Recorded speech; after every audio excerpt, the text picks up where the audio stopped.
Hey guys, Monkey Fingers here with Stock Lock Sunday. Today we're going to revisit the lock I did for Quick Pick Thursday, and that's the American KC40, the wafer lock. I want to revisit it because it opened really quickly with the old master key.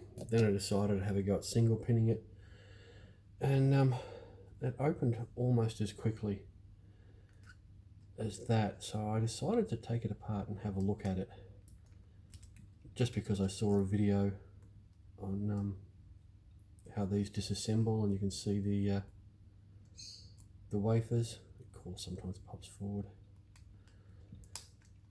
and what I wanted to work out was, have I gotten better at picking, or is this just not a very secure lock? And I dare say at new it was probably as good as any wafer lock out there, but this old girl isn't new. So don't know if we can see. We've got a torch.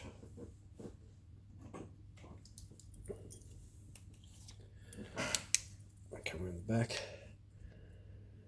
There is a flathead screw down the bottom of that hole, so we'll take that out. And when you remove that screw, there's a pin that floats in the bottom that holds the core in. So if you give the lock a little tap, that pin will slide out and the core can come out. So that's our screw. And we turn it that side down. Make sure we don't have any pressure on the pin, and give it a little. Come on. Oh yeah, it's going to get loud when I hit this.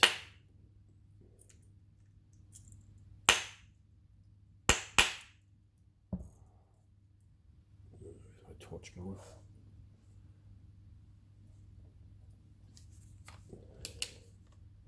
Yeah, it's starting to move. It's a little dirty and gummed up in there, so it takes a few taps just to get it to travel down. And I don't want to hit it with anything harder than this soft screwdriver, because I don't want to damage this beautiful old lock. Yep, it's still travelling. Make sure we're not binding here.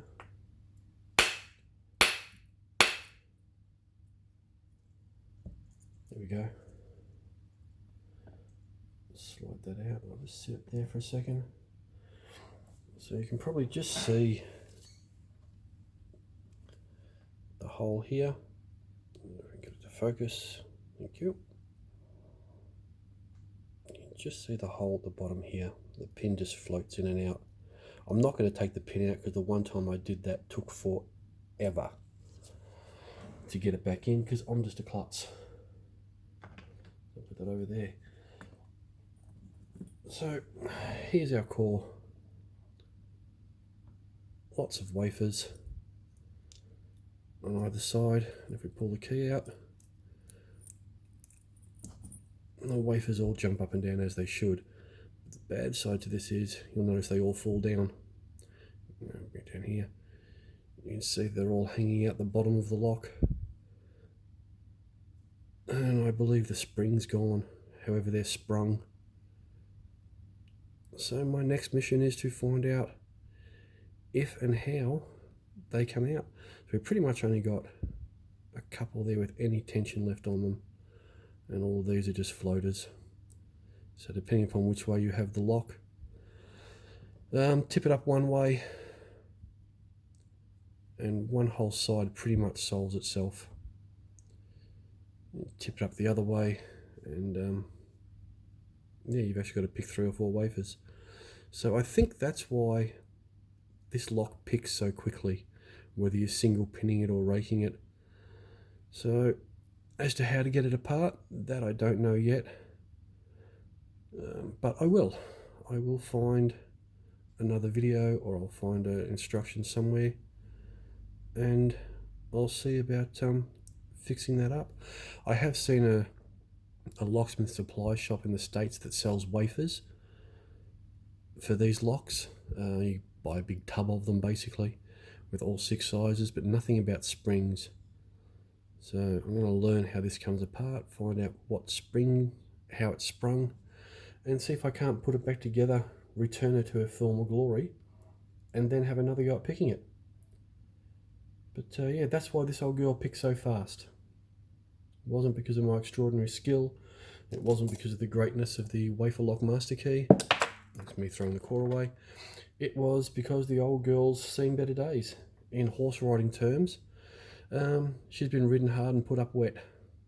So we'll take her saddle off, brush her down, feed her up, and see if we can't get her back into a better condition. Well, that's my stock lock Sunday for this week, guys. Thank you for tuning in. If you do know how to pull that core apart, or if you know a video that shows how those springs change, please leave a link to it in the comments, and I'll definitely go check that out and get this old girl back up and running. Thanks, guys.